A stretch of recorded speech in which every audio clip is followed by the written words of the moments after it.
বান্দাকে জান্নাত এবং জাহান্নামের মাঝখানে রেখে দাও। জান্নাত এবং জাহান্নামের মাঝখানে লোকটি যখন থাকার জায়গা পাবে, সে জান্নাতের দিকে তাকায়া দেখবে আর কাঁদতে থাকবে।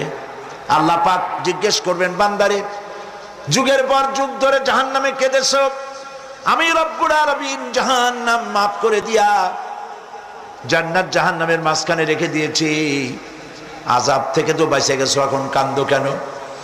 লোকটি বলবে, রব্বুল আলামিন কান্দি এই কারণে, জাহান্নাম থেকে মাফ করেছো, তোমার শুকরিয়া আদায় করি।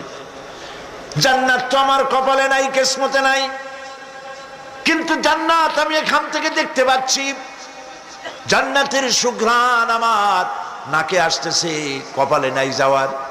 আমি কাঁদি এই জন্য, তুমি যদি মেহেরবানি করে আমাকে জান্নাতের দরজার কাছে একটু দাঁড় করায় দিতা, প্রাণ ভরে তোমার জান্নাতের দৃশ্য